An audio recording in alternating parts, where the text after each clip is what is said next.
You are listening to Bras, Panties, and Sports. We have the first lady of sports talk, the one and only Cheryl Smith, Goddess Kelli, the Diva of sports debate, and ordinarily that's CJ out of Chicago, but she's a little bit under the weather and been in the spittle, so we're going to have to just adjust for her.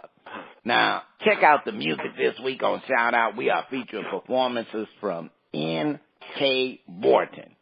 Will she find her shining star or get the cold feel of the mute button? It's time for our funny lady. Let's get our giggle on. Producer, can we roll that funny lady? You got it ready for us? Okay, go ahead, roll it. And I learned early on, because as you fall in love, you learn certain shit. That dick is not, you can't, all dick is not good just because it's big. We understand that. And it took me 30 years to learn that shit. So I just want to say all to men in the house, we understand when y'all don't have big dicks. We excuse you. We understand. But on behalf of all the ladies, I want to say this. When you don't have a big dick, don't show up with a big dick man's conversation. And by that, I mean this. When you have a big dick, we will allow you to speak to us in a certain fashion. As a matter of fact, we like that from time to time. We like when you be verbally aggressive with us. Like, for instance, if you got a big dick, you can talk to us like this. So where the fuck you been? I've been calling you all motherfucking afternoon. I've been calling your job. I've been calling your cell phone. I've been looking for you. Where the fuck you been? But when your dick ain't that big, lower your motherfucking voice. You don't speak to me like that. When your dick ain't that big, this is how you supposed to say that same statement. I was worried about you. I thought something happened to you. I've been calling your job. I was ready to call your summer house. I was worried about you. And some of y'all dick so small, y'all don't need to say shit. Just hand a bitch a note. Oh, you was looking for me. I didn't know my cell phone wasn't working. Y'all, my name is Gamora. Y'all been wonderful. Thank y'all for coming. Thank y'all. All right, that was our funny lady. Hope y'all got y'all giggle on. First lady, we're ready. What you saying? Each week we try to figure out what is going on in the sports world. Not the plays of the week, more like the players of the week. Are they trying to tell us? So we ask, what you saying? Fly, little birdie, fly. Time keeps on slipping into the future. Time keeps on slipping into the future. So I want to fly like an eagle to the sea. Fly like an eagle, let the spirit carry me. I want to fly right into the future. The little birdie known as James Harrison has flew out of his steel cage to the comforting nest of Tom Terrific and the Brady Bunch. A Steeler legend demands to be cut. What's up with that? Then Cool Hand Bill swoops him up, knowing they could be possible foes in the AFC Championship game. Teammates saying he had ruined his legacy as a Steeler and an awful teammate. Is there more to this story than meets the eye? Will Harrison cost the Steelers a Super Bowl spot if they meet the Patriots? Anja Parson, Kata Seisinger, Honey Wentz, and the Steve Miller Band are asking, what you saying? Well, it seems odd what was going on in Steeler Nation, but James Harrison, he recently, I think it was on Friday, he posted on Instagram a statement, and trust me, it was a long statement. So basically, I'm going to quote one statement that really sums up his perspective, because, this has been a soap opera. Harrison said, I didn't sign up to sit on the bench and be a cheerleader. So basically, when he signed a 2-year deal with the Steelers, they told him that they were going to play him. And what happened was they weren't playing him because he kept inquiring, when is he going to play? And they kept saying that he wasn't going to, they didn't give him any reps. And what was happening, it seemed to me that the Steelers started playing games with James Harrison, because he said several times he would receive reps in practice, but the day of the game, his locker would be empty, and the Steelers would have him on the inactive list, but nobody would tell him. And then 2 weeks later after that, he would be suited up for the games, and they didn't give him any reps while, during the game. So, I mean, this had been going on constantly throughout the season. So, Harrison, and he kept asking to be released. He asked to be released on several times. Finally, they agreed to release him to the Patriots. So, I mean, he only played 38 reps for the Steelers for the entire season. So I don't blame him. I mean, in this situation, I think Harrison's incorrect. Maybe he could have handled it a little bit better, but, he's 39 years old. I mean, it's not like he has that many years left, so I guess he wants to be playing in his later years. And I don't have a problem with that. And the teammates that came out against him and yapping about it, I mean, come on now. If you were in his situation, you probably would have done the same thing because you would want to play if you're 39 years old. So the thing is, communication is always the key. So if the Steelers had no intention of playing James Harris, then they probably should have released him a lot sooner than they did. And I guess after he kept saying that he wanted to be released, it got to a point, well, they're still fighting for the division and everything, so they said it's best to keep him because that means they would have to change all their plays. And when the Steelers, if the Steelers do play the Patriots, trust me, they will have to change all of their plays and all of their signals because we already know the Patriots are known for stealing signals without any help. And with James Harrison being there, they don't need to get any help from anybody else for stealing because they could just go to him and ask him. But that's why the Pittsburgh Steelers will need to change their signals. But I don't think Harrison is going to have an effect on the outcome if they were to play together. I mean, to play each other in the championship finals because it's all going to be about whether or not the Patriots will score and the Steelers can hold them. So I don't think it's going to be I don't think he's going to have an impact on that game. But as far as him, I really don't, like I said, he had every right to request to be traded. I don't think it was a big deal. I think they made a big deal about it because he has been a Steelers for so many years, but they didn't treat him like he was a legend. That's how I feel. So, Goddess Kelly, what did you think about Harrison? Do you think he was okay to ask for it to be traded?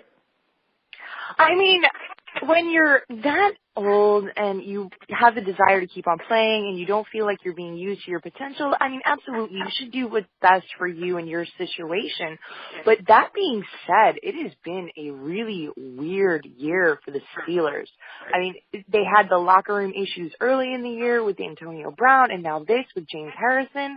It's always one of my greatest compliments to the Steelers was that no one player is above the shield. It's always that the culture of the team always seemed to come first. But then this year, that just seemed to go completely out the window, where we've seen several stories of locker room poison coming out of Pittsburgh.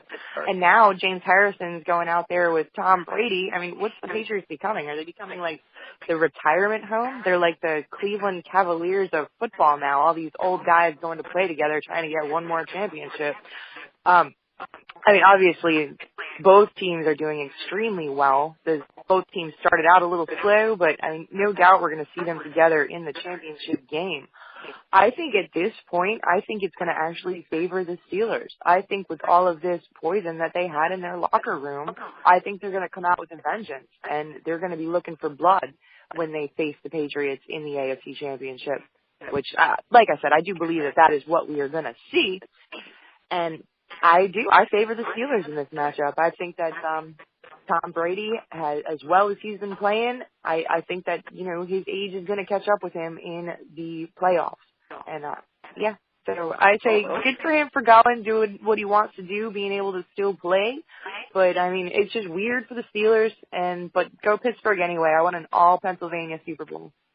Oh, you forgot about Martavius Bryant too, because he went off too. The fact that he wasn't. That's right. It was all over the Steelers this season. Weird. Very out of character for them. Yes. Spitface, what's your feelings about Harrison? I'm looking at the situation, and I got a feeling James Harrison needed to look at his old ass and get the fact that if he was still all that, they would have been playing him. You know, there's a thing that I've seen in the NFL that they don't just go, well, you know what, you got it, you got the juice, you still, but we gonna not play you. No, that means that his ass been somebody playing better than him. Cause I'm looking at the coach of the Pittsburgh Steelers, and he kind of seems like the kind of coach who say, I'm going to put the best players on the field. And I can get that part of that strategy may have been, look, we ain't going to sit up here and have Harrison play every game during the regular season, mess around his old ass, get hurt.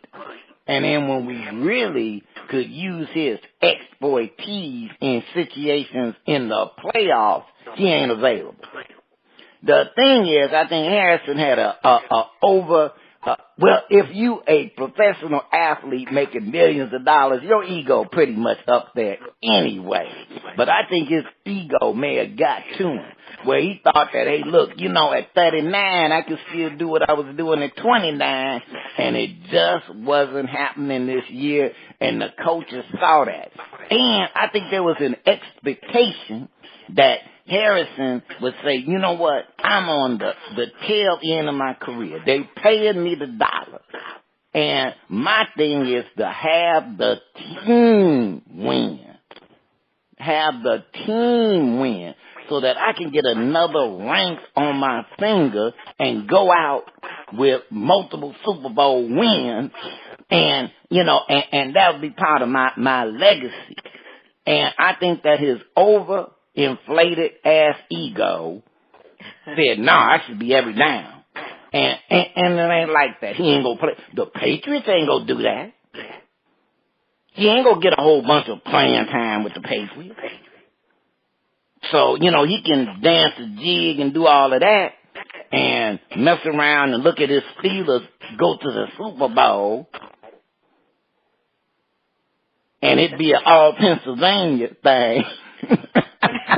Well, I don't know about that all Pennsylvania thing. I ain't really. I was just being nice. I was just being nice to the goddess, cause I don't know. but I put it like this: I don't have all that confidence that the Patriots will be in the Super Bowl, and I put it like this: Antonio Brown is hungry. That boy want to have it. And but hopefully he can come back. Yeah, hopefully he'll be back. And Big Ben, you know, because he kind of started out a little shaky, and then they started putting that whoop ass on folks, and he got a whole nother attitude. So, yeah, it's been some stuff in the Steelers locker room, but I think they were going through they were just going through what was needed to get that new generation and the old and those veterans to meld together. But because they've been whooping, and they was doing a lot of whooping without James Harris. So I don't think that it's going to cost the Steelers a bit. I think that old James, because I put it like this. Now, you know Bill Belichick is cutthroat. That boy cutthroat. That boy, he worked for the man who owned Gillette. So you know they razor sharp. They cut throat over there. So James, this is it. They ain't gonna re-up that contract. So you done flew the coop. Probably ain't gonna make, cause I ain't giving it that that the Patriots gonna be in the Super Bowl. And your team mess around, be in the Super Bowl, and you retired anyway. So I think Harrison is through. Okay, well, I think the Patriots have a better shot of getting to the Super Bowl than the Steelers. But anyway, if the Steelers didn't want to play him, they should at least communicated that to him and let him know that they were going to save him for the playoffs. I think they just jerked him around for some reason. But anyway, Goddess Kelly, over to you. Don't call it a comeback. I've been here for years, rocking my peers and putting suckers in fear, making the tears rain down like a monsoon. Listen to the bass go boom. Explosion, overpowering, over the competition, I'm towering. Wrecking shop when I drop these lyrics that'll make you call the cops. Don't you dare stare, you better move. Don't ever compare me to the rest, that'll all get sliced and diced. Competition paying the price. I'm gonna knock you out. Mama said knock you out. We're not talking about Rosie Mittenmauer, Michaela Dorfmeister, or Anne-Marie Moser-Proel. We are talking about the knockout punch the Seattle Seahawks put on Zeke's return and the Cowboys' playoff hopes. Is Dez Bryant dead receiver walking? Even Dak had to start chirping. Maybe if I put the ball in his face, he'll catch it. Will the Cowboys try to trade Dez, and will there be a team foolish enough to take him, given the Cowboys never trade a receiver unless they are washed up? Has Jason Garrett finally proven he is what his coaching record says he is, a mediocre head coach? Would Marvin Lewis be a better head coach for the Cowboys, given he has got his team into the playoffs way more than Garrett? Lindsey Vaughn, Danica Kostelic, Brenny Schneider are asking, what you saying? There is so much information to go over here when it comes to the Cowboys. And first of all, thank you, Seattle, for getting them out of the playoffs. So now we don't have to worry about facing them. My Eagles get to face them tomorrow, and that's going to be, our last game of the season. And we are going to the playoffs, and not the Cowboys. But, their season has just been terrible. When we look at what happened with Zeke's suspension, the fact that it was causing so much distraction earlier in the season, and then now all this stuff with Dez Bryant, and the fact that he is got a disconnect now with his quarterback. You can't have a young quarterback, second year, who has shown a lot of promise with Dak Prescott. I hate to compliment the kid, but you know what? He does. He's shown a lot of promise. He is going to be the future quarterback for the Dallas Cowboys. You can't start out your career by having this kind of disrespect from a receiver like Dez Bryant. Dez Bryant has been showing signs that he's washed up for years. And let's not forget, a couple of years ago, he dashed their playoff hopes when he failed to catch that ball. You know what? That's what the officials said. They said it wasn't a catch. It wasn't a catch. Dez dropped the ball. Dez has had a lot of mistakes. The fact that he can't keep his butt off of, the media trying to, talk smack, that kind of thing. So I think the Cowboys do. They need to get rid of him. But there is going to be a team that will pick him up. I don't know which one. When it comes to veteran receivers, there's always teams willing to take him. He's probably going to have to take a pay cut, but hey, that's how it goes. When it comes to Jason Garrett, he's not going anywhere. He is a mediocre head coach, but he's a puppet. That's his place with the Cowboys organization. He is Jerry Jones' puppet. If they brought in somebody like Marvin Lewis, they'd want to have more of a say in what goes on, and that's not how Jerry Jones runs his organization. Jerry Jones has got his finger on every little move that happens, and Jason Garrett just lets him pull those little strings. So I think the Cowboys they had an implosion kind of year. I think that they're going to start going into a bit of rebuilding. They need to look at life without Dez Bryant. Jason Witten is getting to the end of his serviceable years, getting up there in age. But they do have that young quarterback running back duo, and that's their only hope. They need to do a lot of rebuilding on defense, too. So I am looking forward to many years of my Eagles trashing the Cowboys. First Lady, what you saying? Well, the Cowboys should trade Dez Bryant. It's time for him to go from the Cowboys. And to me, the only team foolish enough to take him would be the Cleveland Browns. But you know what? I forgot. The Cleveland Browns, they don't have Sashi Brown anymore. So I don't think maybe the other new GM might not be as inept as Sashi Brown would be. He would definitely pick him up. But that's besides the point. But to be honest with you, I'm just joking. But to be honest with you, I really think Dez still has more to offer. Let's examine Dez Bryant, the type of player he is. He's never been a sure catcher, catching pass. He's always drop pass along the way. But he's a playmaker. He can get you those deep catches where the quarterback can throw deep passes. That's the problem. Dak Prescott cannot throw deep passes. That's the reason why he never targets Dez Bryant, and that's why Dez Bryant has problems. You know, when Tony Romo was there, Dez Bryant always received passes. But, you know, Dak Prescott, he's more like a Alex Smith type of quarterback. You know, they'll get you those short passes, game manager, but really I don't consider Dak Prescott to be one of those strong passer. And that's what Dez Bryant needs. I mean, he has length. I mean, he's the type of pass receiver that, you know, you throw that ball to him deep, he can get into the end zone, and he needs to go on a team. And I doubt if the Cowboys would trade him there. But, I mean, I can see Dez Bryant playing with Aaron Rodgers and the Packers. And if he plays Aaron Rodgers and the Packers, or maybe even somebody like Drew Brees, and let's see how he plays. I'm quite sure he'd be a lot better on those teams than he would be with the Cowboys in their current quarterback situation. So I don't think Dez Bryant is washed up anymore, but he has always been a problem, and his time is come to the end at the Cowboys. Now, regarding Jason Garrett, you know, he has been a mediocre coach since the day he was hired, but the problem is he's Jerry Jones' number 2 son. So, and he's number 2 because Tony Romo was his number 1 son. The sad part about it, Jerry's real son, Steve Jones, he doesn't have the final say to get rid of Garrett because of his father. So, like I said, Jason Garrett is not going anywhere. The only time he'll go somewhere is when he falls out when Jerry Jones falls out of love with him being his son. But anyway, I think Marvin Lewis would probably do real well with the Cowboys. Yeah, he's gotten his team to the playoffs, but it's time for Marvin Lewis to leave Cincinnati. I mean, they said that he's leaving. They had mutually agreed.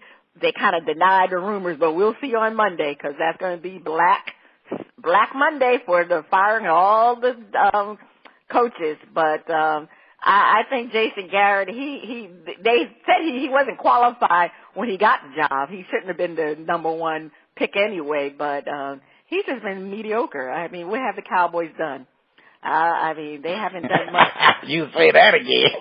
I'll tell you what they've done. They have won 2 playoff games in 20 years, and they've missed the playoffs 10 out of the past 20 years. So that's not saying much. It's time for Jerry Jones to go. Well, we know that ain't happening. We know Jerry ain't going. But you know, I was looking at the, something that the goddess said, and you know, you kind of have to roll with it. And I don't know if I got the artist right, if it was the Smokey Robinson and the Miracles or another group, but there was a song and in there it said, "I'm your puppet, baby." And I have to roll that boy definitely a puppet. And I do agree with the First Lady that Jerry's real son would have been and got rid of him. Because Jerry's real son does make, he assembled a quality team that Marvin Lewis might have got to a Super Bowl. If you look at it, Marvin Lewis, any coach got to deal with what you got, with the players that you got. And a lot of the players that Marvin Lewis got, I mean, you look at them and you shake your head. And you go, so, I think even though he gets a lot of criticism, I look at the players he got, and he probably was getting the best he could get out of them. Jason, on the other hand, has when you got a puppet, when you are the puppet, that means that you already playing, with both hands behind your back. So you got clowning around like Dez. Like, Dez, guess what? Maybe you need to learn how to run a route. Maybe you need to learn how to run a route, Because every game ain't gonna come down to, that you got to blast past somebody with a deep pass. Maybe you need to learn how to run a route. It's been a lot of, quote, bad wide receivers, and they messed around and went up to New England, and they looked mediocre because you got to know how to run a route. So there's, you've been playing at this level for many a moon. You ain't learned how to run one route. Well, yes, you did. You learned one route. That's the problem. You bigger, stronger, you can muscle and all that other thing. But I'll put it like this. A certain wide receiver who has a few Super Bowl rings from Dallas, he could run a route. and he ain't even playing no more. And he can run a route. So I'm like, hey, I ain't got, and there, and got it. Theirs is not washed up, but somebody gonna overpay and put their hopes on him, and then find out that he can't run a route. Now, see, and I'm going Chicago, please. Whenever the Dallas Cowboys give up a wide receiver, whenever they do, it does not turn out good, no matter what team they go to. Check the stats, check the record every time. If they was mediocre and Dallas let them go, they go worse. If they were superstars and Dallas let them go, they become mediocre. When the Dallas Cowboys let go of a wide receiver, man, and please, Bears, do not fall into the trap of draft you a wide receiver to go with Trubisky. Do not get Dez Bryant. Don't do it. Now, Dez, go to Seattle.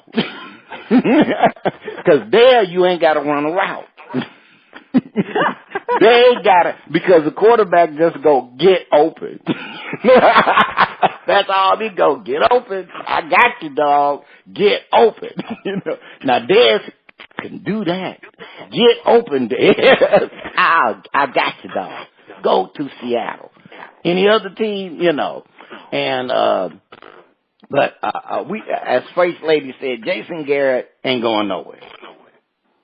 And the Dallas Cowboys will continue to have mediocre records, and there will be a point, and I think that point will be that Dak and Zeke will go talk to the big man and say, he got to go. We will get you a Super Bowl, but he got to go. And Jerry may say, I need to promote Jason to the front office. And bring in another coach. All right. But watch this space. Watch this space. Now, the first two listeners to email us or send a shout out while the ladies are grouped together will receive a $25 gift card from our partners at NFLshop.com and Victoria's Secret. I be liking all that Victoria's Secret stuff. I really kind of prefer Adam and Eve, but they ain't, giving us no gift cards, so I ain't gonna mention them too much. But here is your hint.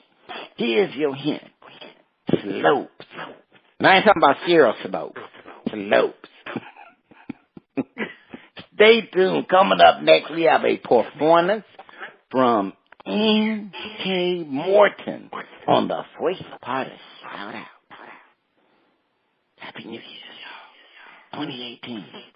Free Mr. Bond for 2018. Yeah, it's about time. We've been trying to friend for about 38 years now. Get him out. We've been doing this for 4 years. Welcome back. You are listening to Bras, Panties, and Sports. This is Fit Faith, and I'm over here with the two of the loveliest ladies on radio. I'd say on television, but, they still working out them deals. So, I don't want to get ahead of myself. I got the first lady of sports, Antoinette Cheryl Smith herself, and Goddess Kelli. You know her. She the diva. Sports and debate.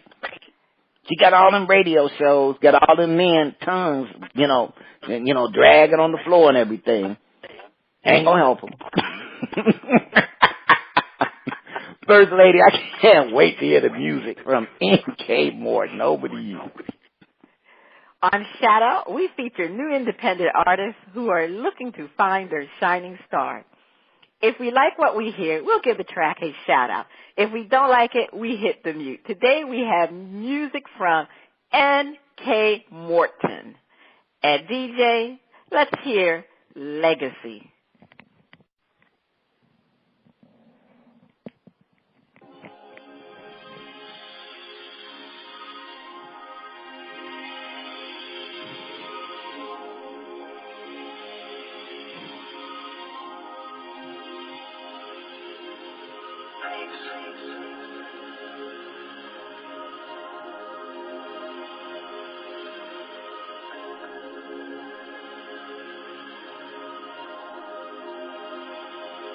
They say that seeing is believing. Thoughts running through my head. Got me thinking, really wondering, and rain in my bed. Was it all who you claim to be? Causing misery. So how can I continue blind? Time to open my eyes, baby.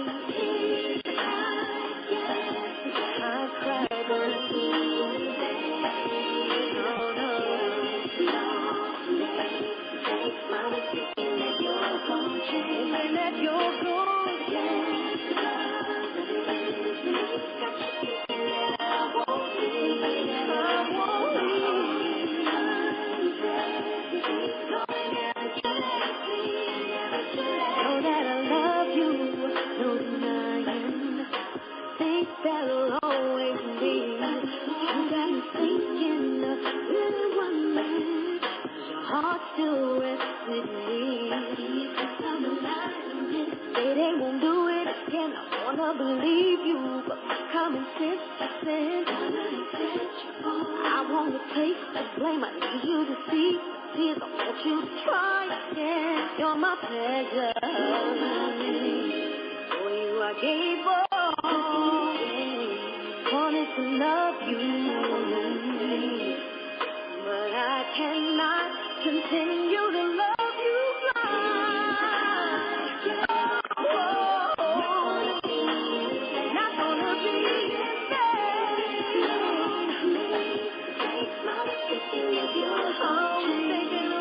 I'm thinking, baby.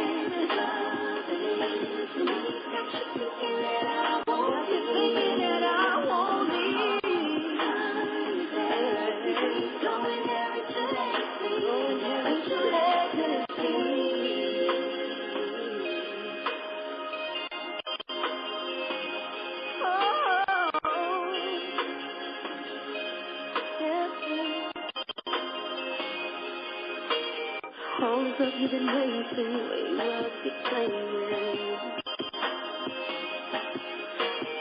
All the stuff you've been wasting, where you love to playing. So baby, go on.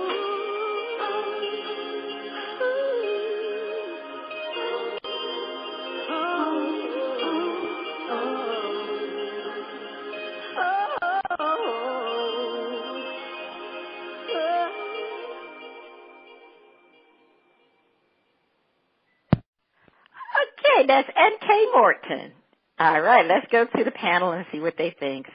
Goddess Kelli, what are you going to do? You're hitting the mute button, or are you going to give it a shout-out?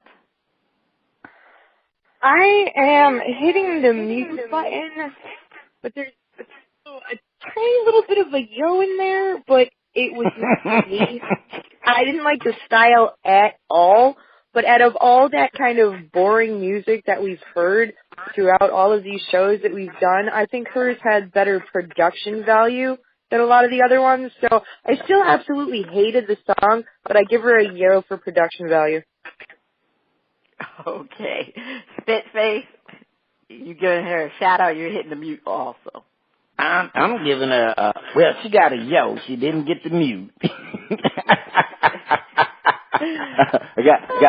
Goddess Kelly convinced herself to go ahead and give her a yo. So, but I'm going to give her a shout out. I thought the song was well crafted. I kind of wanted a little more of her vocals, but that's what I wanted. But I thought it was a good song. I'm giving it a shout out. Well, I'm going to hit the mute because I disagree with you guys because for some reason her voice didn't do much for me.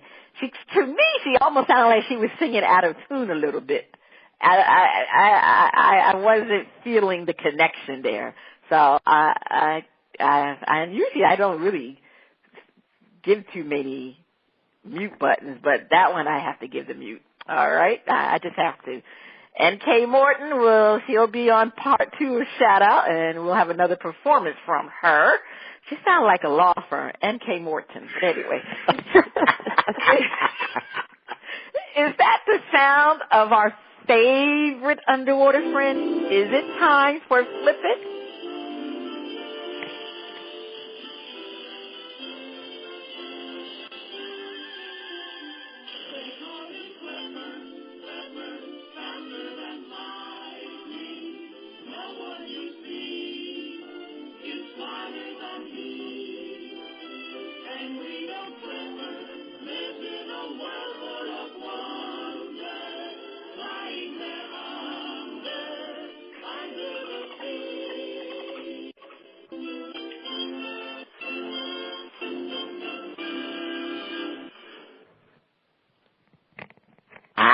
All right, time for Flip It, where hosts defend a point and then flip the script and defend the opposing view. It is the final game of the season. You are guaranteed at least the 2nd seed in the playoffs. Should you rest your starters? The Pittsburgh Steelers have a chance for the number 1 seed if they win against the Cleveland Browns. Should they risk injury and play their starters for a shot at the number 1 seed? Panel defend. Save the starters for the playoffs. Who knows how things can shape up, once you in the playoffs. Goddess Kelly, please defend. Well, I mean, if we're talking specifically about the Pittsburgh Steelers, then you know what? You rest their starters because your 2nd string and 3rd string guys can probably beat the Cleveland Browns. I mean, come on now.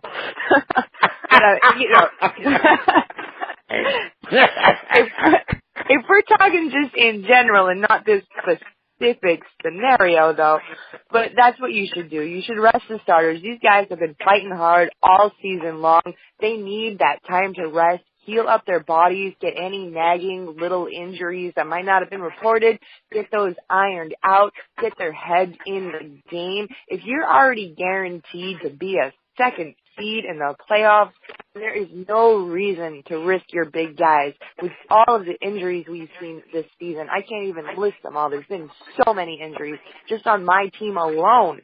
It's ridiculous. It's the year of the injuries in the NFL. And you don't want to be another statistic in a season like this. So let those boys sit, save it for the playoffs. All right, let them sit, let them rest. And Goddess Kelly, I'm looking at the situation from this standpoint. You mess around, and one of your star players get hurt playing the Cleveland Browns. And oh man, and you go into the playoffs wounded. That would not be a good thing. That would just not be a good thing. And and I get that, hey, you got a shot at getting that number 1. Things can fall right. Cause the Patriots might say, hey, look, we ain't gonna necessarily pay our starters for that final game. Maybe we'll roll the dice. And, hey, look, protect Brady. We don't want no incidental contact and all this stuff. And he come up limping with a sore ankle or something like that. The old man don't move like he used to. Even Giselle said that. But that's a different story on the tabloid side of things. But what you gonna really mess around and for you got that number 2. You got that number 2. It is. I mean, things happen. As much as the Patriots should. Hey, you mess around and a ball bounce a funny way, you end up losing. So they can lose like anybody else. I mean, the odds and all of that, but that's why they got odds, but it happened. So you don't know how that's going to shape up. But you do know that you done had James Harrison lead the team. Folks is upset. So you want to work on turning that energy into a positive situation. Give them boys some rest. And if your secondary people, if they can't beat the Cleveland Browns, and I don't want to beat up on the Cleveland Browns because everybody else does. Hey, y'all don't need no more whooping. Y'all just been whoop, whoop, whoop. So, but, hey, look, you back up. This is your time to shine because they gonna need you in the playoffs too. It ain't all about the starters. Just, some of them guys, them guys gotta rest. So what's gonna happen when they pull that guy and he resting and your butt come in and all of a sudden and you letting them hit Brady? So hey, your ass need to get in good too and show that. So I am like, I don't know, man. I don't know, boss. I don't know. You better keep that left tackle in. You don't need no rest. So hey, say the starters, let them rest up. Voice lady, just saying. Well, of course, Pittsburgh, they should save their starters, including Big Ben, because he really doesn't need to play either, because you remember he got hurt last year in the Miami game. But, it's important to have your team healthy for the playoff. And, as Goddess Kelly said, look, they playing the hapless Browns, so there should be no troubles with winning that game. And why should the Steelers risk an injury? Because their chances of receiving the number 1 spot anyway is slim because the Patriots are playing the New Jersey Jets. I mean, they play the Jets, New York Jets, not New Jersey Jets. They play in New Jersey, but they're the New York Jets. And, if they win, it's over. So to me, 2nd seed and healthy is better than 1st seed and injured. So they don't need to risk the last game with injuries. And let me tell you, it will give the Browns nothing more than to be a thorn in the Steelers' side by injuring one of their players. Because I'm quite sure they would come out there trying to do that. These teams they get riled up for these last games to be spoilers.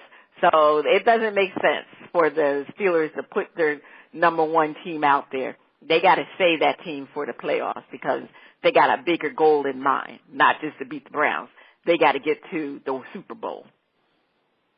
All right, you've heard that offense, but this is Flip It, where we flip the script and defend the opposing view. Play the starters. You play to win the game. Don't start the playoffs with a loss to a 0-15 team. Goddess, the fan. Well, I mean, you do want to play the starters in this scenario because if you're already guaranteed the 2nd seed going into the playoffs, you already get a first-round playoff start. You don't want your guys sitting for 2 weeks. That's how guys get fat. That's how guys get lazy and out of shape and get complacent. You need to keep up that chemistry that's gotten you where you are to begin with. I mean, look at how many teams during the regular season come back off their bye and have a terrible game. You got to keep that momentum going. And especially when we're talking about the Cleveland Browns, yeah, you know what? They're a winless team. We all know that. But we're talking about division football here. Division rivalry. I would say it's one of having lived in Cleveland, seeing it firsthand, I would say it's one of the bigger rivalries out there. You don't want to rest on your laurels when you're playing a division foe, especially at home. And for just 1 second, let's think about the fans, too. This is the game right after Christmas. I bet a lot of people got tickets in their stockings. These games at the end of the season, when you've already clinched, they're a little bit less expensive, especially with how cold it is, that kind of thing. So people that might not normally get a chance to go see a game, or it might be their first game, they get a chance to go see these guys. They don't want to look at your second and third string guys. Get out there for the fans. Get out there for the division rivalry. Get out there because you're going to get a bye the next week, and just play. Play the game. Play to win. All right, you heard the defense from the goddess. And goddess, something that I'm just going to tag along with. I like this because she say stuff, I can just tag along with it, And but then my ass ain't got to think. And but, she says about the fans. Now, the NFL regular season is 16 games. And you get a ticket whether to the last game of the season. If they're the New England Patriots, you want to go see them because this might be your only opportunity to see a star NFL player. This might be it might be you ain't gonna see them when they playing, the number 2, number 3 team. But you got a chance to actually see your players, the star players. And that's an opportunity for the fans. So, that's one part. And NBA, take note when y'all be resting in starters. In them small markets who, they supporting the NBA, and the one time they think that they're going to be able to see a Steph Curry, or they're going to be able to see LeBron, you want to rest. Come on. But that's a different situation there. But Steelers, you play to win the game. And we all know that after the first quarter, when Cleveland is down 21-0, you're going to take the starters out anyway. First lady, defend. Well, like you said, everything was said, ditto. But, of course you want the Steelers to play because, they can control their own destiny. If they beat the Browns, they'll position themselves for a number 1 seed. Stranger things can happen. And the Jets normally play the Patriots real well, so it's a possibility that the Patriots could lose the game. So you never know. You always want to finish the season out strong. And like Goddess Kelli said, that the Steelers do have that first round bye. So, you won't be playing 2 consecutive weeks. So, you need to make sure your team still has that competitive edge. The Steelers got to keep playing like they're trying to make the playoffs.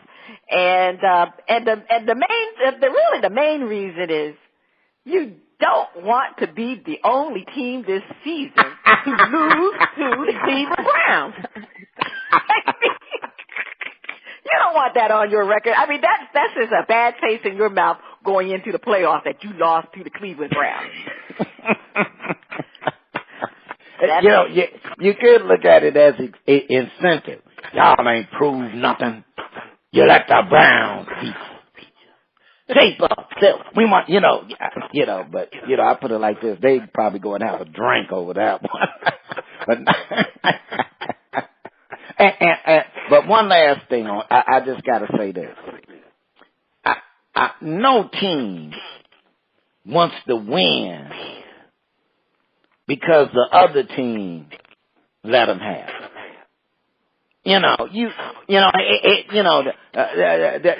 This ain't like the Republicans in Congress. A win is a win. Nah, that's the thing about athletics. You want to win for real. You don't want no fake win. You want to, guys in boxing, they go out, they even if they are not going to win, but they want to fight the top guy and see if they can win. But, after the first quarter, did I say 28-0? after the first quarter, after they just threw that whoop ass on them, then go ahead and start pulling folks. And let the other folks score another 28.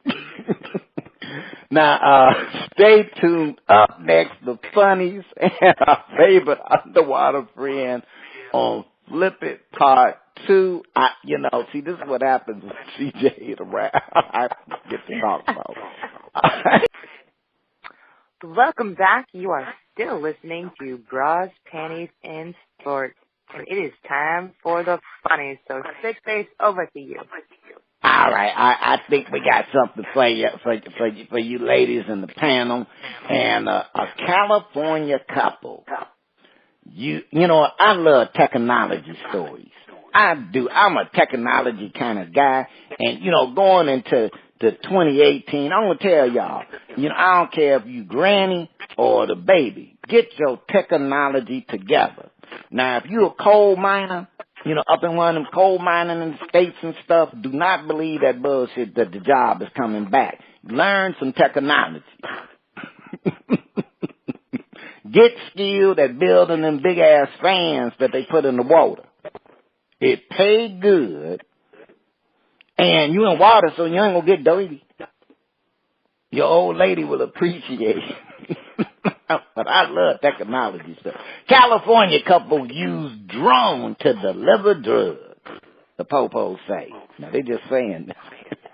A California couple faces felony charges after they allegedly used the drone to deliver illegal drugs. Benjamin Paul Baldessari, 39, and Ashley Lorraine Carroll, 31, were charged Thursday for 3 counts of possession of controlled substances for sale, child endangerment, and possession of drug paraphernalia. Damn. The Riverside Police Department said on Facebook, they be throwing your ass on Facebook, that they initiated an investigation after receiving tips. That's right. Tips about the couple allegedly using a drone to deliver narcotics to nearby customers.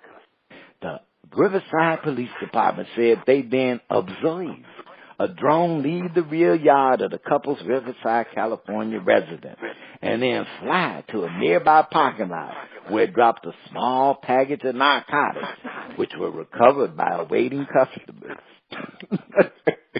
Police did search the couple's home and said they found methamphetamine, LSD, purple haze going through my body. Oh, different generation. And unpackaged powders believed to contain fentanyl. Carol's 9-year-old girl was also at the residence, but police released to her mother. I love me some technology, and one thing about one thing about this story, somebody snitched. You got that right. Somebody they know. Somebody snitched big time. And, because I'm going, well, how you know it's narcotics in them packages? They could have been sending cookies. Somebody snitched. And, and then the other thing is, I do not know who Benjamin and Ashley pissed off. But when they post your whole name, they didn't say Benjamin T. Baldessari, Benjamin Paul. That's like when your mama called, and you done messed up. Ashley Lorraine Carroll.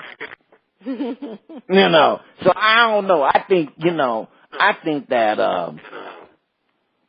one of their competitors made a move. I ain't tell you, I think one of your competitors snitched on y'all. Because it obviously was not the customer. Gosh darn it, water splashing on you. It must be snitch. For our favorite underwater friend, it's time for Flip It. The Brown. Yeah, this is where the panelist defends 1 point and flips and defends the opposing point. All right, panel. The Browns have the number 1 and the number 4 picks in the draft. should they use both picks on a quarterback? Panel defend. Given Cleveland's luck at picking quarterbacks, that would give them a 50-50 chance of getting it right. They should go for it. Goddess Kelly, defend. Well, I mean, this begs the question, though. Do the Cleveland Browns pick bad quarterbacks, or are quarterbacks bad because they go to the Cleveland Browns? But you know what? If you take 2 in the first round, number 1 pick, number 4 pick, that'll let you know if it's you or if it's them. I mean, you can't get 2 busts. I mean, I guess you could. I look at what Marcus Mariota, Jameis Winston did this season. I mean, they kind of busted after all of the controversy with them a few years ago. So, I mean, what do they have to lose at this point? You know what, Cleveland? You are the laughing stock of the NFL. Go for it. Take 2 quarterbacks. Do it. All right, the laughing stock of the NFL. Spitface defend. They should pick 2 quarterbacks. Yeah, I'm looking at it, and it may seem, like, no way, you don't do that, you do. Look, y'all need to do something on Cleveland. Y'all need to, how they say, some out-the-box thinking? Because whatever thinking y'all got inside the box, it looks like it's an empty fucking space. An empty space. It's just space in that box, So, y'all need to definitely get out the box. And y'all need a quarterback that y'all can build for the future, and that fans can finally say, you know what, they moving in the right direction. Something to pin. Y'all need that star. And y'all have had bad luck choices because y'all done picked some doozy. Now, if you go ahead and you're able to pick off 2 of the top 4 quarterbacks coming out the draft with your picks, one of them gonna pan out. Possibly both of them, and one of them gonna pan out, and one of them is gonna be trade bait. One of them gonna be trade bait. You're gonna get something for that second quarterback. And it might not be immediate, and it may be down, and you might just need him while you building a line. But your move is pick both quarterbacks. One of them gonna be trade bait. And give yourself a 50-50 chance of getting it right. And cause, like the guy that said, you need to know, is it just that y'all don't know how to pick quarterbacks? Because y'all got that empty space inside the box. It's scary. It's dark in there. And bad things happen. Okay. All right. Well, every year the Browns have the number 1 pick, and they always find a way to screw it up. 2 years ago, they traded their pick away and gave up on Carson Wentz and Goff. And we see how both of them are NFL franchise quarterbacks. Last year, they kept their pick and passed on Deshaun Watson and Mitch Trubisky, both potential franchise quarterbacks. This year, they didn't even try to get Jimmy G from the Patriots. So, they had some picks. Why didn't they get Jimmy G? They messed up on a trade for A.J. McCarron deal, which I'm glad they messed up because why would they want him? They should have gone after Jimmy G. This team has such bad luck with quarterbacks, they need to draft 2 for this year's draft and hope that one of them will be the franchise quarterback. Now, should it be Sam Darnold, Josh Rosen, Josh Allen, or Baker Mayfield? I think, to be honest with you, there's 4 quarterbacks out there. To get the quarterback situation right, the Browns need 4 top 10 picks because they could choose the 2 wrong people. God, please help the mistake by the lake. Got 4 good quarterbacks now, knowing the Browns, they're going to mess it up. They're going to mess up the wrong pick. the producer had the odds wrong.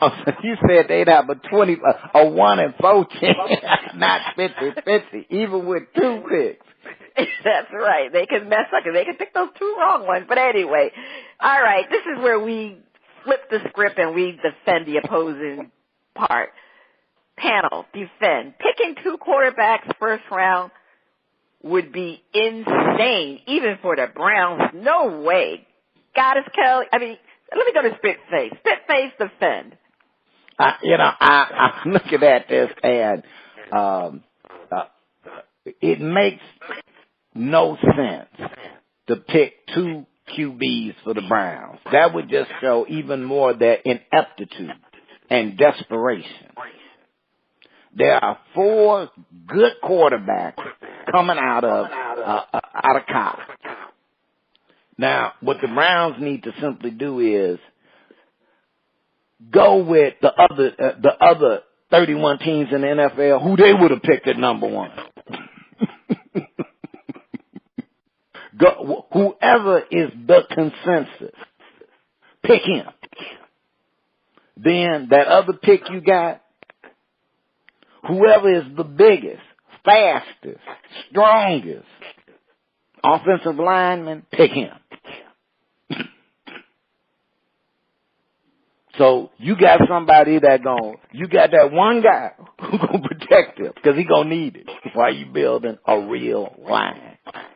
But do not trade away the pick. Don't do that. Don't do it. Do not trade away that second pick. Keep that pick and get a badass offensive lineman. The one thing Jerry Jones' son, the real one, did, he said, Pops, look, we got to build a line. He went out and got some bad boys. And, got them. It's just that, hey, that other son, is mediocre. All right. Brown, don't do it. Don't do it. Don't trade that pick. Goddess Kelly, defend. Actually, I say they trade the first overall pick. I say they find a team who is desperate and is in love with one of these quarterbacks. They trade rape that team. Trade rape them like Howie Roseman style, the way we trade raped Cleveland to get Carson Wentz. But yeah, they find somebody desperate and they get themselves more picks. And they take that number 4 pick and they pick whichever quarterback is left. You know what? Instead of them deciding what quarterback to draft, let fate decide. Maybe fate will do a better job picking the quarterback than the Cleveland Browns will. And then whatever picks you can get for trading that number 1, that's when you start using it for the offensive line. Because that's why your quarterbacks fail, because you have never, since the days of Tim Couch, had a decent offensive line. Ever. Protect your quarterback. Quarterbacks are fragile. They need to feel safe. Okay? You know what? They're like little China figurines. You need to put them in a cabinet behind strong people to keep them there and keep them safe and not let them get hurt because they really are. They're very fragile beings. So protect your quarterback. All right. Protect the quarterback. Well, actually, Goddess Kelly is right. Fate got to be able to pick better than that dark space that's called inside their box. Well, actually, the Cleveland Browns' offensive line is not that bad. The only position that they're missing, I believe, is a guard. They have, within the couple of years, built up their offensive line. But, when it comes to insanity, the Cleveland Browns are your team. So, I wouldn't be surprised if they definitely took 2 quarterbacks. But they really don't need to, because they just need to make sure that they don't miss with that number 1 pick, and they're going to need to make sure that they pick the right quarterback. Now, who it's going to be, if it's going to be Darlinson or Rosen, people who flip back and forth who's the better quarterback, who's the quarterback right now that is ready for the NFL. Some people say it's Rosen, some people say it's Darlinson. That's a tough name to sing, but anyway. But, the Browns are going to have 4 picks in the top 40. So they're going to be picking 4 times in the top 40 picks.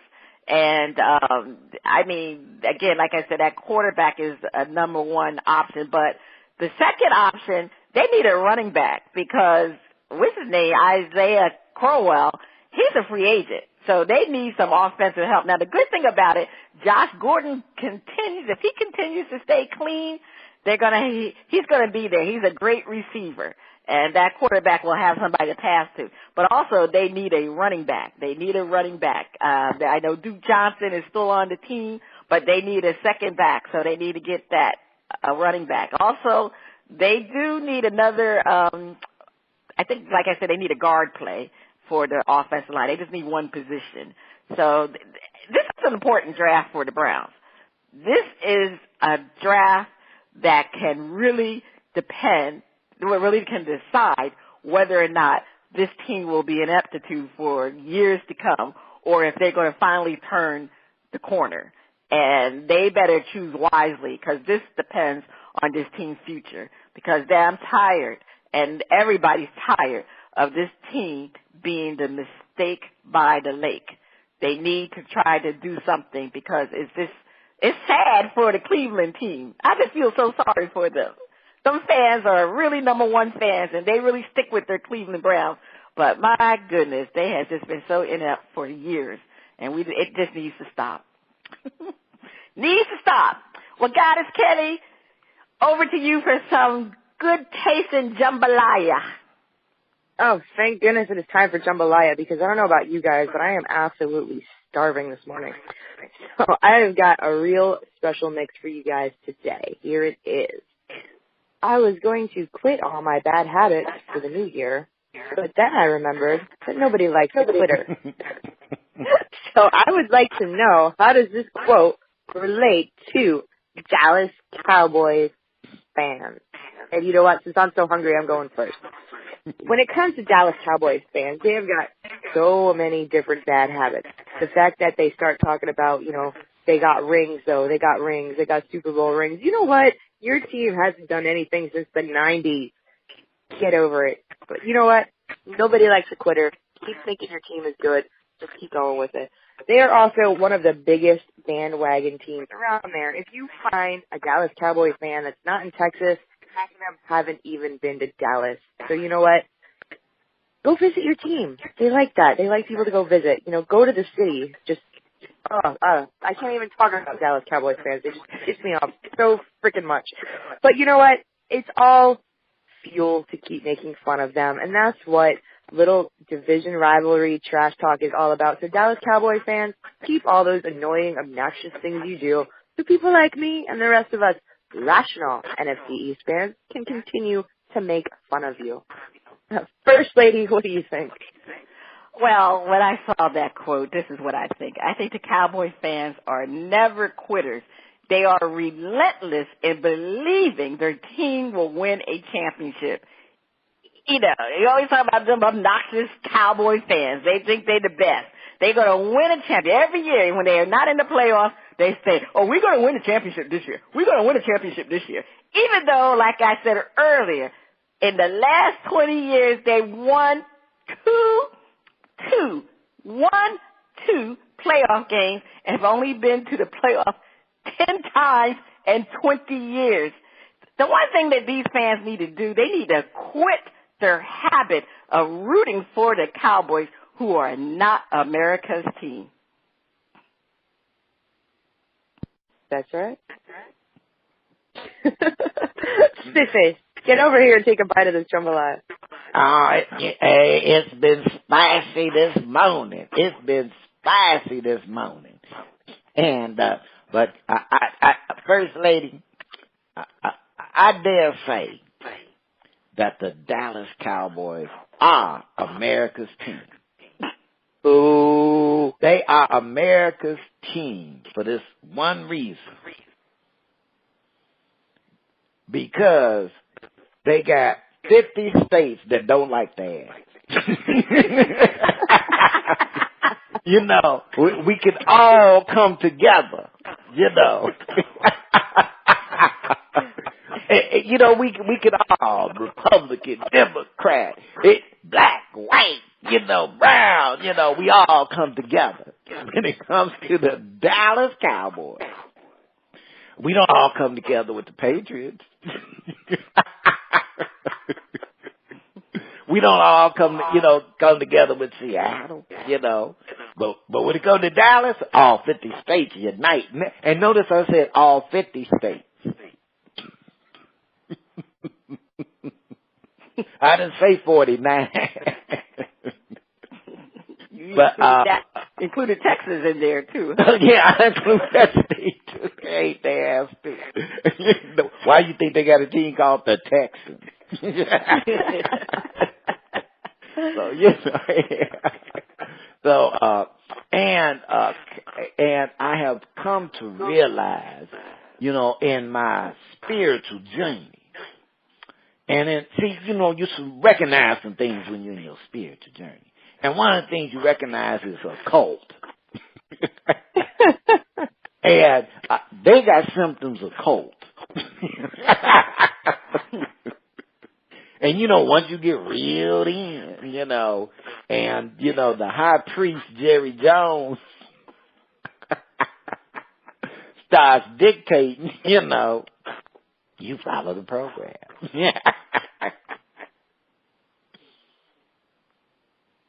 So that's how, you know, like I said, they ain't quitters. They just kind of in that cult. All right. So we went from bad habits to cultism. You never know what you're going to find in Goddess Kelly's jambalaya, but that was delicious. So Spitface, take us to break. All right. And let's see here. On the other side of the break, we have another performance from N.K. Morton on Shout Out. And N.K., you have to do it, girl, because they was rough on you the last. You was going down, baby. You was going down. But I'm rooting for you. I'm rooting for you, you know. And that ain't just because you're cute. And you are listening to Bras, Panties, and Sports. It's time for Shout Out Part 2, the picks, and the finale. The music flows from around the globe. To get a shout out from the crew. Goddess Kelly, over to you. All right. We have another performance from N.K. Morton. Let's hear Love Drift.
All right, so that was Love Drift.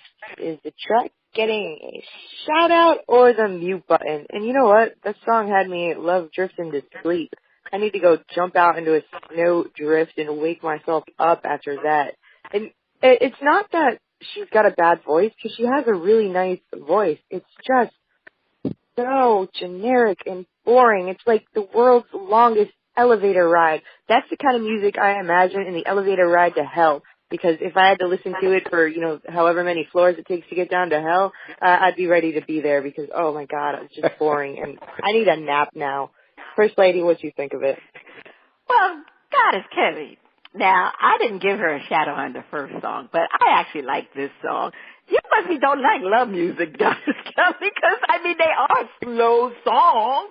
But anyway, boring. I didn't think it was boring. I thought it was a beautifully written and beautifully performed song. I liked her voice. She was in tune to me this time. I really liked that one, and I'm definitely going to shout that one out. So maybe N.K. Morton, I can start hearing some more of her music because I was impressed with that one. Well, Spitface, you're the tiebreaker. What did you think? I'm listening to the track. I was moving and grooving. So I'm giving it a shout out. And the girl can sing. Now could it, I'll just say that I expect that we will hear more of N.K. Morton, and she might even get the goddess to give her a shout out in the future. And I'm shouting out. I'm just going to say I did think the production was better than a lot of these tracks we heard, and I do like her voice. It was just very boring, so that's why I'm muting it. Really, I was closing my eyes ready to go to sleep. But anyway, that's the end of shout out. So if you like what you heard from N.K. Morton, you can check her out at nkmorton.com. And if you would like to be heard or have any comments, you can send your emails and tracks to Panties at oldgrumpyradio.com. Now it's time for the picks. So First Lady, over to you. Yes, it is time for the picks. Will the First Lady, that's me, keep her crown from last year's NFL season, or will a new champion rise? Well, I can tell you, it don't look too good for First Lady. But anyway, let's get into these results. So for the audience, we've had several, we haven't been here for about 2 weeks, it says, but we play the game and not be on the radio. So anyway, I ain't going to go over those results. I'm just going to get to last week's results. And last week's results, I had 600,000 points. CJ had 1,650,000 points. Spitface had 1,250,000 points. Dizzy Mac, he joined us late. He had 550,000 points. But Goddess Kelly, man, did she run away with it. She had 3 million points. Woo! She is leading with 5,062,000 points. Spitface is second with 2,923,000 points. I have 2,301,000 points. CJ has 1,218,000 points. And Dizzy Mac, he's coming in late, but he's at 550,000 points. Hey, we got a lot of picks left because we got the playoffs, so don't get too happy, Goddess Kelly over there. Anyway, let's get to the new picks. We got the Texans versus the Colts. Now, I have no idea why the producer even put this game on the pick, because this game don't mean a damn thing. But anyway, but since I got a pick anyway, I'm going to go with the Colts because I just think the Texans, man, they disappointed me last week. They couldn't even score damn 11 points. And you know what made me so mad? They didn't even try to score 4 points. After they got that one touchdown, they did not try to score. And they were down by like 25 points, and they didn't even try to score a point. Man, Bill O'Brien, you need to get your butt out of Houston Texans, like I don't know what. Anyways, Goddess Kelly, what's your pick? I hate both of this both of these choices, but I'm going to go with the Texans. You got it. Shoot. I ain't going nowhere with the Texans. All right. Spit face. You know, I'm looking at this. This might be the toughest one. And because, like you said, what do they have to play for? Bill O'Brien might be playing, you know, to just get in a win to keep the hounds at bay and stay on his toes. So he may. The coach know he gone. He knows shakeup is coming. And I like Jacoby Brissett, but it's like he got Belichick standing over his shoulder telling him, don't make no mistakes. So, you know, he kind of like, he play like he in a straitjacket. Okay, Spiffers, you don't have all day. What is your pick? All right, God, you know, This is not difficult. I'm gonna go with the Colts. Okay. Right. We will get CJ and Dizzy Mac's picks later on. Okay. Packers versus the Lions. This is another nonsense game here. All right. Goddess Kelly, who do you want? I mean, I don't want any of them, but after the Aaron Rodgers... What's your pick? After the Aaron Rodgers debacle, I'm going to go with the Lions. Okay, yeah, they lost last week, too. Spit face? Packers. I have the Lions. I don't know why, but anyway, it's only, if I lose, it's only 100,000 points. Anyway, what's the use? All right, now this is a tough one coming up. The 49ers versus the Rams. 100,000 for a win, 100,000 for a loss. I tell you, those 49ers are on fire with I don't know his last name. I can never Garoppolo. He's been on fire, but I guess I got to go with the Rams because the Rams still are playing for something. So I'm going to go with the Rams. Goddess Kelly? I believe I read the Rams are going to be sitting their starters, so I'm going to go with the 49ers. Oh, they did say that? I believe they did. I thought they were still. Okay, well, let me switch my pick. Thank you, Gary. I'm going with the 49ers. I didn't hear that. All right. I was even on the fence about this one, but if you said they starting, you sure?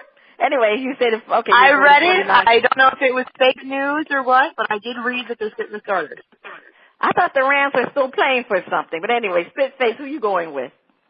I want to go with the 49ers because Jimmy G just been looking so good. I'm going to go with the Rams. I'm going to roll the dice, Rams. Okay. I should keep my initial bet. But anyway, I'm going to move on. The Bills versus the Dolphins. Goddess Kelly, who do you have? I like what those Dolphins have been doing against their division. I'm going to go with the Dolphins. You like what? You like what the Dolphins did? They beat the Patriots. Did she just say that? They only beat the Patriots, but they lost to everybody else. But anyway, I'm going with the Bills, please. What's his name needed? I hope he's talking about he don't want to come back as a backup. You know who we talking about. What's his name? Jay Cutler. Jay Cutler. Oh, I already removed his name out of my memory. Anyway, Spencer, who are you going with? The Bills should win. I'm going with the Dolphins. I'm the only one not going with my hometown team. But anyway. All right, the Raiders versus the Chargers. Hey, I'm going to spit face. Who do you have? Chargers. Yeah, because they still got a chance. Goddess Kelly? I know the Raiders have disappointed me a lot this season, but I'm going to give them the chance to disappoint me one more time. Let's go with the Raiders. Go with the Raiders, all right. Well, I'm going to go with the Chargers because the Chargers are still playing for a playoff spot. They got a shot at it, too. They need a couple people to lose, but they still got a shot at it. All right, now this is the hardest and the toughest one coming along. The Panthers in Atlanta against the Falcons. All right, well, I'm going to start it off. I am going with Cam I Am, Green Eggs and Ham. That's the Panthers. Goddess Kelly, who do you have? I mean, who's the bigger choker, the Falcons after last Super Bowl or Cam Newton, the fact that he choked in all of his big games? I really don't know. This is a tough one. I am going to go Falcons. You can go with the Falcons. Spit face? Put some hash browns with them green eggs. Okay, you got Cam the man. Okay, the Panthers. That's a big game too. That they both are playing for something because the Falcons need to win to get into the playoffs. All right, let's go to some hodgepodge. Who will have more passing yards, Tom Brady or Drew Brees? Goddess Kelly. Since you look at the... Go ahead. I'm going to go with a nice, cool Drew Brees. All right. So who are the Saints playing this week? I don't even know who they're playing this week. I don't even know either, but I don't bet on Tom Brady. Well, we can see who they're playing for you. Remember, we had that technology thing, so we could find out. Oh yeah, we got Saints are playing. Yeah, I'll find out. And the anyway, Saints are playing. Okay, let's see. They're playing the Buccaneers. Oh, okay. And the Patriots, of course, are playing. The Jets are playing the Patriots. The Patriots, yeah, I know that. All right. So, Spitface, who do you have? Tom Terrific or Drew Cool Brees? And Drew Brees getting ready to put some whoop ass on Buccaneers. I'm going with Drew. The Patriots will probably beat the Jets, but Brady, they gonna pull him. But Drew Brees gonna break out that whoop ass. They tough. They're not gonna pull Tom Brady because they still got to play. So I'm gonna go with Tom Brady. Tom Brady is decisively gets a lot of passing yards. Anyway, and I don't think they're going to keep Drew Brees out there because I don't think the Saints have clinched everything, I believe. I may be wrong. But anyway, the Cowboys versus the Eagles. Now, this would have been a decent game if the Cowboys won last week. But now they haven't won. So I'm going to go with the Eagles. But I know the Eagles might be resting their people, too. So I'm going to go with the Eagles, still. Who do you have, Goddess Kelly? Well, right before the show started, I saw some Inside Eagles info that Sidney Jones is going to be active for his first NFL game. And then I also read that everybody on the roster is going to get a chance to play. So we're going to have Nate Sudfeld in for at least a little bit. But I'm still going to bet on my team because I never bet against them. I'm going to go with the Eagles. All right. Spitface? I'm going with the Cowboys. Because they got to show... they got to save their face, right? They got to go out winning. Well, actually, I'm just it's Nick Foles. He, I don't know, something about him. Nick Foles scares me. You know what? Don't say anything unkind about darling Nicky. He scared me. He scared me. He just kind of. I put it like this. I wish they had the other quarterback. I forgot to mention that was option number 1, so you didn't really have to go for that option, but that was option 1. So let's go to option 2, the Bengals versus the Ravens. I'm going to take the option, and I'm going to take the Ravens because the Ravens, they win, they in. They don't win, they're not in. So they have a lot to play for. Goddess Kelly?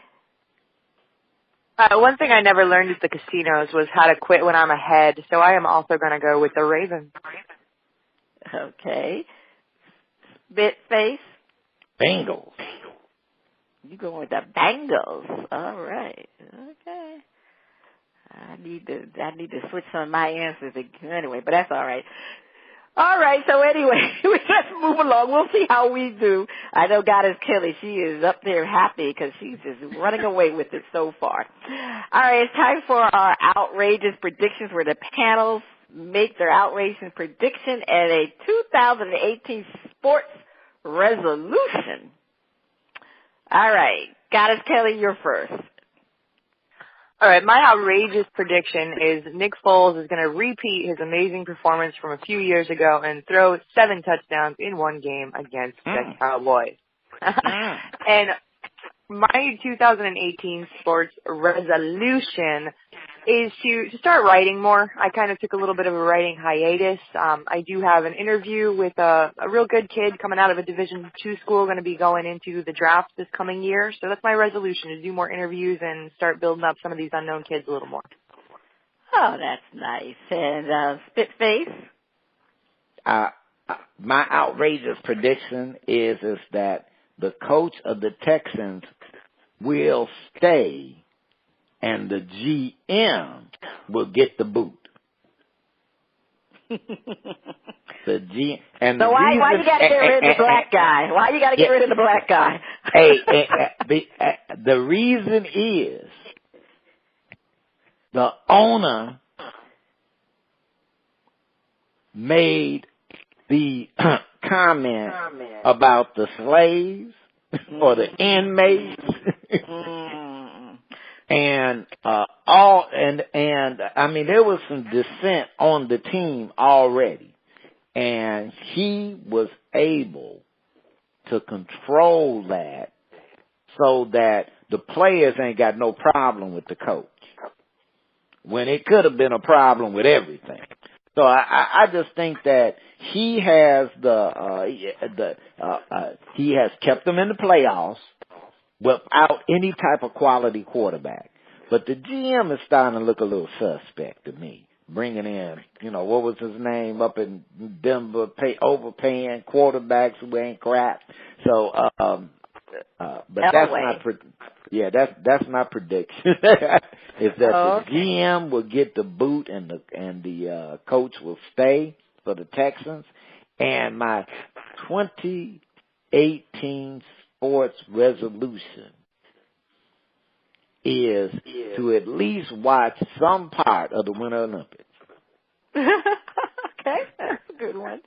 Okay. Yeah. My outrageous prediction, well, I have Alabama. They're going to roll Tide over Clemson. That's my outrageous prediction. Now, why is that outrageous? Because I don't think they're going to win. That's why. Clemson, they've had their number. And 2008 sports resolution is continue to be patient. A sports job will come to me besides my current job. That's my resolution. All right. Anyway, all right. So anyway, the biggest story for 2017 was the numerous accusations of sexual harassment by women that cross all areas of society: entertainment, business, politics, and sports. The Me Too movement founder, activist Tarana Brooks, once said, "It wasn't built to be a viral campaign or a hashtag that is here today and forgotten tomorrow. It was a catchphrase to be used from survivor to survivor to let folks know that they were not alone and that a movement for radical healing was happening and possible."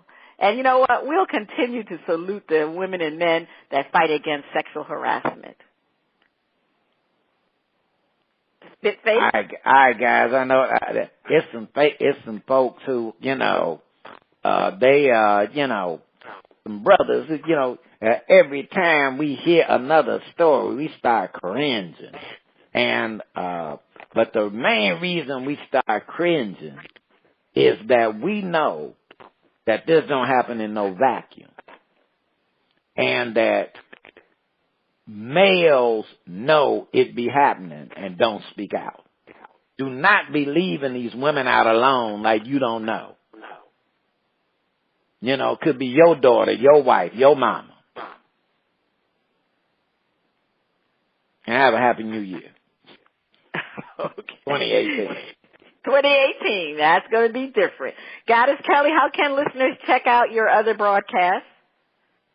Well, you can hear me bringing sexy back to sports with my co-host Rashawn on the Red Zone Live with Kelly and Rashawn. You can find us on blogtalkradio.com/momentumshift live Fridays from 7 to 9 p.m.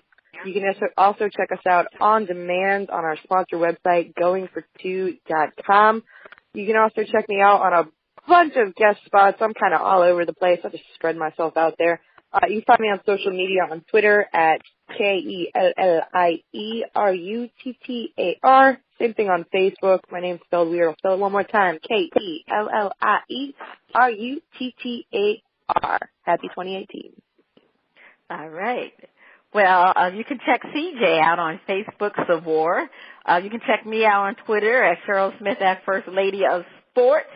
Happy 2018. And please visit our new website, BrasPantiesSports.com, where you'll find links for each of us, original episodes, and the Bearskin Lounge with Dizzy Mac. Please enjoy the performance at the end of the show. And again, everyone, have a prosperous 2018. Congratulations, the year is over. This is Cheryl Smith and CJ, Goddess Kelly, and Spitface. You have been listening to Bras, Panties,